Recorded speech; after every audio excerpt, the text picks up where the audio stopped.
Yes, be wide when Premier League games are coming thick and fast now as Arsenal travel away to Everton at Goodison Park in match week 15 of the Premier League. Arsenal are looking to pick up results and need results after a damaging defeat to Man United on Thursday. In terms of Everton, they've started the season so well and have just fallen off massively. Benitez is under the cosh, so it's two teams that need to get a victory here. Starting with the Premier League table, Arsenal remain in fifth even after the loss to Man United, but I'm recording this just after West Ham have managed to beat Chelsea, the leaders right now. So they've opened a 4-point gap on Arsenal, so we cannot afford to drop any more points here. We need to beat Man United, or at least get a point at Man United, to be honest. But now we definitely need to get some points, preferably 3 at Everton.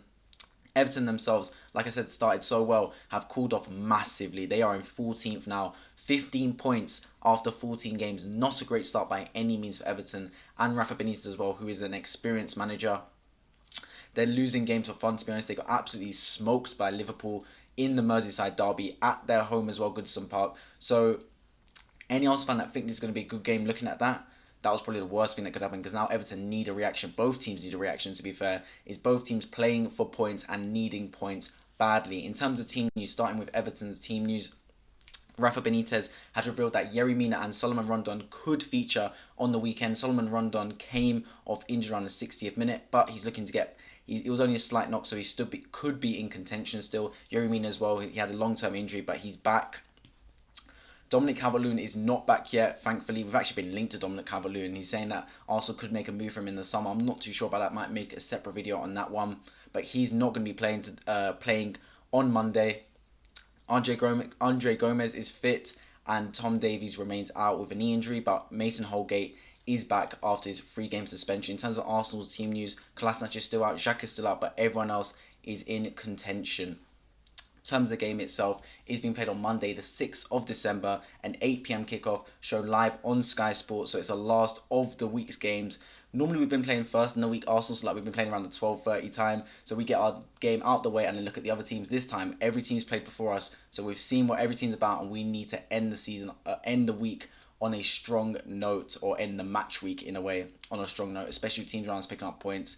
Like even Spurs are only 1 point off us with a game in hand, and they're playing Norwich on the weekend. So there's no complacency needed in this squad right about now. The Christmas period has always got a lot of games, so we need to find some chemistry within the squad and pick up some much needed momentum. In terms of my Arsenal predicted lineup, in goal, Ramsdale should remain in goal. He didn't make any mistakes against Man United. It was unfortunate to ship 3 goals there, but he still deserves a start. By no means should he get dropped just because he conceded 3 goals against Man United. Right back Tomiyasu, I actually didn't think he was that bad against Man United. The centre backs, Ben White and Gabriel, can remain.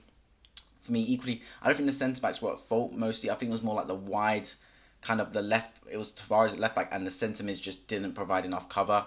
Left back, that's why I'm going to bring in Kieran Tierney. Tavares made a couple of mistakes on the bounce now. He didn't do enough for me at Manchester United.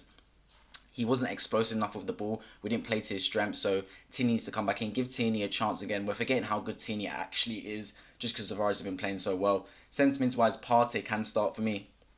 He's got some license because of his world-class performances in the past. If it was based on current form, maybe not, because he was awful at Old Trafford, but I will give him the benefit of the doubt. Next to him, though, I'm going to put Albert Sambi Lokonga, Ainsley Maitland-Niles, and Mohamed El-Neni can have a day off. Mohamed El-Neni especially didn't do enough for me at Manchester United. He had a big chance there, a big chance to cement himself as that starting position for games to come, but he just didn't prove it enough for me. Ahead of them, cam-wise, I am going to put Emile Smith-Rowe. Yeah, for me, Odegaard, after what he did, I know he scored, but it was inexcusable what he did on Thursday, giving away that penalty. Schoolboy error, the way he just slid into that. Terrible decision. For me, he's out of the team because of that. Right wing Bukayo Saka, I'm hoping he's back fit now. He should be, considering that he did get 30 minutes or so against Man United.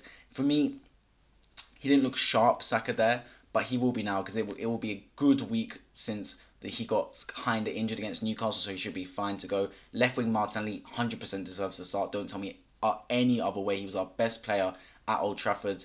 No one really came close to him. He was the one that was taking bodies on. He was getting the ball and making stuff happen from out of position. I didn't think he could make something happen from. I still prefer him slightly more centrally. I think the system we play doesn't suit him on the wing, because our wingers tend to be Smith Rowe and Saka, where they come and collect deep and then dribble with the ball like agile wise and pass it, whereas Martinelli's a get in behind footballer, which means he's better suited for the striker position.